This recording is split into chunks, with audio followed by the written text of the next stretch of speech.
नमस्कार दोस्तों, मेरे चैनल हिंदी की नगरी में आप सभी का स्वागत है। तो आज मैं लेकर आई हूँ आप सबके लिए कबीरदास की साखी नंबर 5 जो गुरुदेव के अंग से ली गई है। तो आइए साखी पढ़ते हुए सबसे पहले हम शब्दार्थ को देखते हैं। सतगुरु के सदके करूं दिल अपनी का साँच, कलयुग हमस्यों लड़ी पड़िया मुहकम मेरा बाँच। सतगुरु यानी कि गुरुदेव, सदके यानी कि बलिहारी जाना या न्यौछावर होना, ठीक है।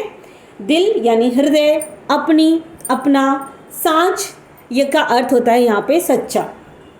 कलयुग हम स्यों लड़ी पड़िया, ठीक है।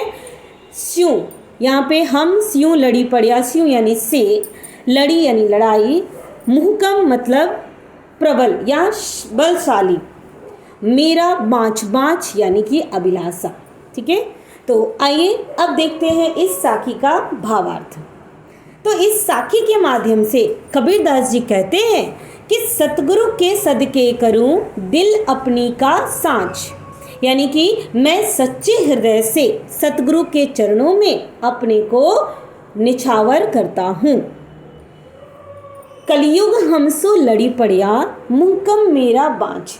यहाँ पे तो कलयुग यानी कि जो कलयुग की बुरी प्रवृत्तियां हैं, एक दिन कलयुग ने पूर्ण शक्ति के साथ मेरे प्रति आक्रमण किया। यानी कि मैं जो सन्मार्ग पे जा रहा था, परम ब्रह्म की खोज तक पहुंचने वाला, परम ब्रह्म की खोज करते हुए उस तक पहुंचने वाला था, तो कलयुग ने ऐसे आक्रमण किया, उसकी बुरी प्रवृत्तियों ने मुझे वहां बढ़ने से रोका, ठीक है।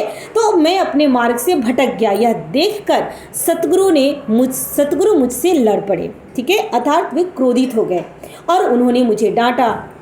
उन्होंने मुझे फिर से सन्मार्ग पर वापस लाया, ठीक है। तो गुरु का यहाँ पे डांटना, यह देखकर गुरु का क्रोधित होना, यह देखकर कबीरदास जी कहते हैं कि जब गुरु उन पे क्रोधित होते हैं और उन्हें डांटते हैं, उन्हें पुनः सन्मार्ग पर वापस लाते हैं, इससे गुरु के प्रति कबीरदास जी का विश्वास और अधिक बढ़ जाता है, ठीक है। मुहकम मेरा बाँच यानी कि उनका जो विश्वास था अपने गुरु के प्रति वो और ज़्यादा बढ़ गया। अब कबीरदास जी कहते हैं यहाँ पे कि मुझे कोई चिंता नहीं है, अर्थात अब मेरा कोई कुछ नहीं बिगाड़ सकता, क्योंकि उन्हें पूरा विश्वास हो गया कि अगर मैं कहीं पे भी सन्मार्ग से भटक जाऊंगा तो मेरे सतगुरु मेरे साथ है, जो मुझे विचलित होने नहीं देंगे, ठीक है। तो यहाँ पे लिखा है, देखिए, अब मुझे कोई चिंता नहीं है, अर्थात अब मेरा कोई कुछ नहीं बिगाड़ सकता, क्योंकि मैं सतगुरु की कृपा से भवसागर उत्तीर्ण हो गया। तो आशा करती हूँ कि आप सभी को इस साखी का भावार्थ अच्छी तरह से समझ आया होगा। मेरे चैनल को लाइक और सब्सक्राइब अवश्य कीजिएगा। मिलते हैं अगले वीडियो में अगली साखी के साथ। तब तक के लिए धन्यवाद।